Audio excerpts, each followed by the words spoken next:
Good morning, good morning. Good morning mga langga. Ito naman kami ngayong araw. Ika 22 days na namin. 22 days na pagtatrabaho. So nag-container muna kami ng mga kahoy. Ayan si grabe.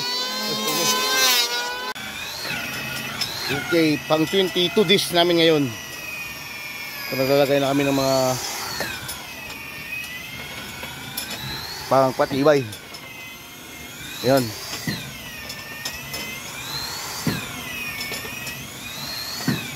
So ang pang 22 days namin ito na. Siguro kung kumplito lang sa material, hindi lang araw-araw na gumagawa, madali lang ito. Kaso minsan naghihinto kami dahil kulang sa material, kulang sa budget. Siguro pag kumplito sa budget, nasa 45-48 days tapos ito. 40 days nakapintura na to. Dito na. May makina kaso hindi tuloy-tuloy ang trabaho namin eh. Dahil kulang sa material, kulang din sa financial. Yan. Hanggang ito dahil tapos namin gumawa dyan sa may hulihan. Dito naman kami sa unahan, gumagawa kami ng purmas dyan para lagyan ng kilya sa unahan. Sa idugtong namin na kilya yan yan. At yun, yung mga pamalong. Dito ang pamalong. Ayan ang pamalong. Ito ang pamalong. May haba ito na 16 feet. Laki nito at 11 by 10. Yun, idugtong yan ang kilya isa. Tarapol kilya. Idugtong yan rito. Yan, gumagawa namin ng niya. Para patungan niya dito. Yan. So, super init ngayon. So, lagyan namin ito ng trapalita para hindi mainitan magtrabaho.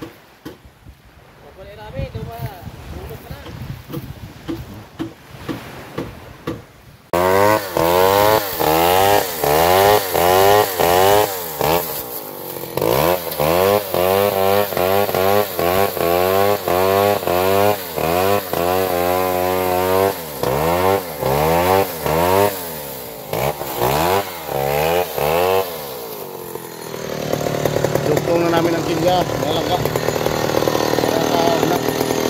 Lagyan ng pumalong, ilagay ito. Ayan. Dugtong namin yun.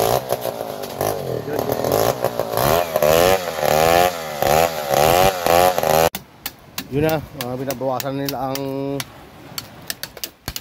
kilya para sa pagdugtong namin ito. Yan.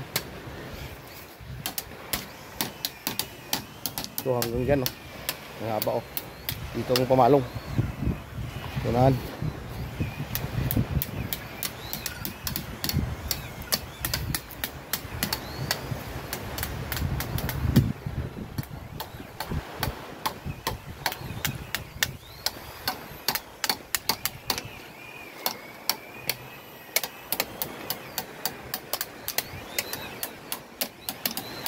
Isa, dalawa, tatlo, hop, baka maipit yung mga tiilis nyo. Tiilis.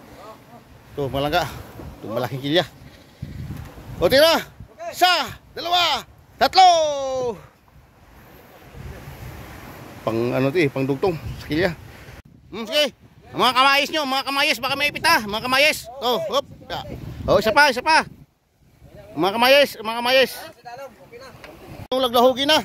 Huwag kang lahog. Sige, hop. Sige pa, dikit. Sige, ipabong sa lubi.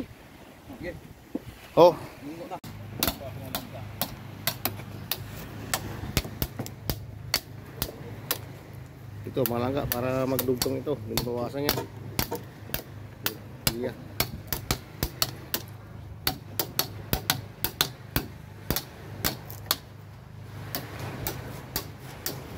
Si Binji. Ang magaling rin na ang dirigma.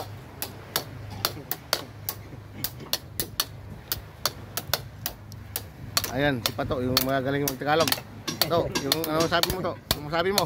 Good job. Mahilig siya man.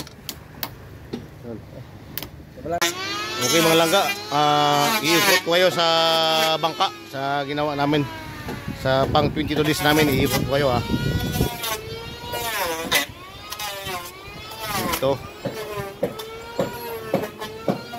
ito lagyan pa ito ng ano dito kahoy.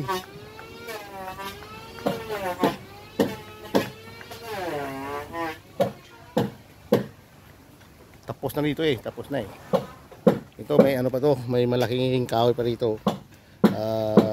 3x7 ito yung kapal inches, yung lapad 7 inches at i-bolt dito, i-bolt punta doon dulo.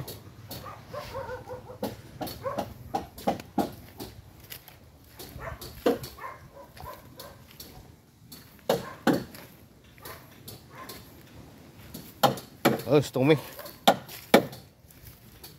naglalagay ng mga galvanized bolt. Yan yun, may mga black na lat. Yan si ano, marami yung mga bigatin. So ang kapal ito 4 inches by 6 inches. Yun. Yung mga black naman, yung brace 3 by 8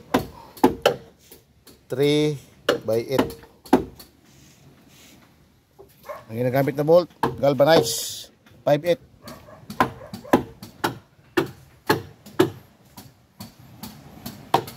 Yun, tapos na kami doon. Dito naman kami sa ano unahan niya. Maglagay kami dyan ng pamalong. Yun, dinudugtong namin ang ano pilya. Ito na naglagay namin mga yan, tambala yan para sa ano pamalong dito. Yan, gawin namin ng ano tambala para sa ano pamalong dito sa una.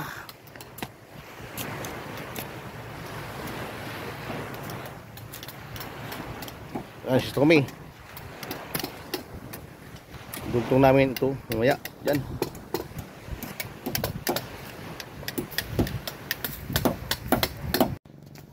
Good job, Tommy! Puksi po tayo, puksi. Nga. Nakuha mo yung timpla. Alright, nakuha mo timpla, Tommy. Nakuha mo yung timpla. Nakuha mo yung timpla ni Pato. Ayos. Ayos ang pagdugtong. Guys, Nakuha nakuha timpla. ng timpla.